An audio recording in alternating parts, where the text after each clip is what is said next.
E eis que o Lula finalmente escolheu quem vai ser o substituto do Flávio Dino no Ministério da Justiça. O Dino vai lá para o STF e vem para o Ministério um ex-ministro do Supremo, Ricardo Lewandowski. Mas quem é o novo ministro da Justiça? Vamos lembrar algumas histórias dele? Eu aposto que você não se lembra. Mas ele já foi militar e também já foi, inclusive, presidente da República. Vou te contar isso aí. Eu sou o Ricardo Mello, o explicador geral da República, e tô contando com o seu like para fazer esse vídeo se espalhar pelas redes, hein? Então, senta o dedo no like, engaja comigo, vai. Simbora, meu povo. Seguinte, o nome completo dele é Henrique, sem H, Ricardo Lewandowski. Ele completa 75 anos agora em maio. Ele não é o primeiro, é o terceiro ex-ministro do STF que se torna ministro do governo federal. Antes dele, o Célio Borja foi indicado ao STF pelo Sarney, saiu de lá e virou ministro da Justiça do Collor. E teve o Nelson Jobim, que foi ministro do Fernando Henrique, depois foi para o STF e, quando se aposentou, virou ministro da Defesa do segundo mandato do próprio Lula. O novo ministro é o segundo tenente da reserva do Exército. Ele passou pelas Forças Armadas lá na década de 60. Depois ele fez duas faculdades, Ciências Políticas e Sociais e Ciências Jurídicas e Sociais, que é Direito. Ele tem 3 mestrados, sendo um deles nos Estados Unidos. Também é doutor em Direito pela USP e é livre docente também pela USP, ou seja, ele atingiu o grau máximo que uma pessoa pode chegar nos estudos. Ele pode dar aula para todo mundo, inclusive para doutores. Fora isso, ele também tem 6 títulos de doutor honoris causa e é professor titular concursado do curso de Direito da USP. O homem estudou muito na vida.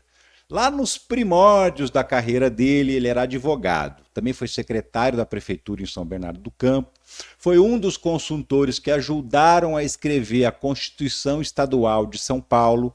E em 1990 ele virou juiz, indicado pela OAB para o antigo Tribunal de Alçada Criminal de São Paulo, que não existe mais. De lá ele virou desembargador do Tribunal de Justiça de São Paulo, até que em 2006 ele foi indicado pelo Lula, que era o presidente, para ser ministro do Supremo Tribunal Federal, onde ele ficou até o ano passado, quando ele se aposentou. E no lugar dele, você se lembra, entrou o Cristiano Zanin. Na carreira toda, ele escreveu 9 livros e participou de mais de 50 de outros autores. O currículo dele é mesmo gigante.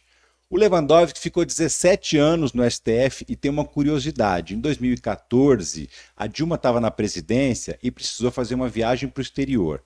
Nem o Temer, que era o vice, nem os presidentes da Câmara e do Senado puderam assumir o cargo.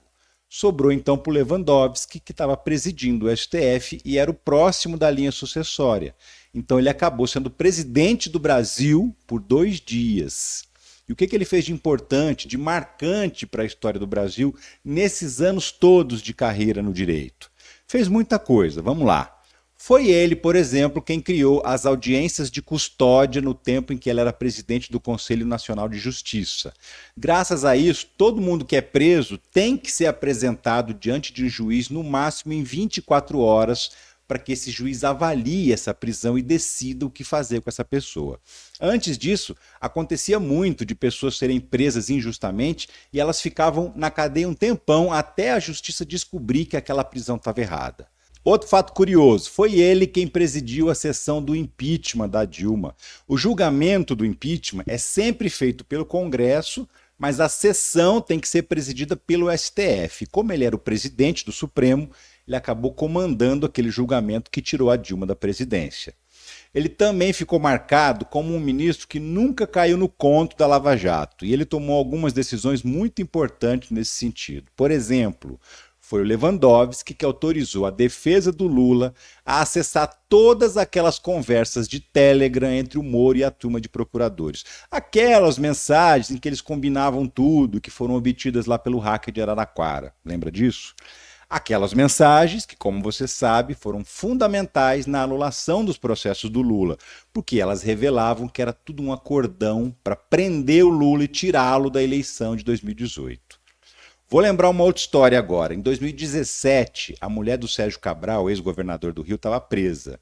E o Gilmar Mendes soltou ela da cadeia e mandou para a prisão domiciliar, com o argumento de que ela tinha filhos pequenos que dependiam dela. Meses depois, o Lewandowski falou: pera um pouquinho, por que só mãe rica tem direito à prisão domiciliar para cuidar dos filhos? Tá errado isso. O que ele fez? Deu um habeas corpus coletivo, estendendo esse benefício para todas as presas grávidas ou com filhos menores de 12 anos, para que elas também pudessem cumprir a pena em casa e cuidar das crianças. O mesmo direito. Na época, o plenário do STF acabou confirmando essa medida dele. Outra decisão importante: a Universidade de Brasília foi a primeira do país a adotar o regime de cotas para negros. E isso foi questionado na justiça na época e foi parar na mão do Lewandowski. E foi ele quem confirmou que as cotas estavam dentro da Constituição e deveriam continuar valendo. De novo, o STF confirmou a decisão dele. Mais recentemente, agora na pandemia, o governo federal estava sabotando a compra de vacinas. Você se lembra também, né? Os estados e os municípios desesperados e o governo federal enrolando. O que o ministro fez? Autorizou esses estados e municípios a comprar as vacinas direto, sem passar pelo governo federal. Foi ele o relator do processo que proibiu também o nepotismo, aquela farra dos políticos que nomeava mãe, filho, esposa para cargos públicos. Acabou aquele trem da alegria desses políticos que colocava a família inteira para mamar nas tetas do poder público. Também foi ele, o ministro Lewandowski, que derrubou uma parte da lei das estatais que proibia a nomeação de políticos para cargos nessas empresas. E foi graças a essa decisão, por exemplo, que o Lula pôde nomear o Aloysio Mercadante para ser o presidente do BNDES. Antes não podia. Aliás, a relação dele com o Lula é antiga também. A mãe do ministro era muito amiga da mãe da dona Marisa, a ex-primeira-dama.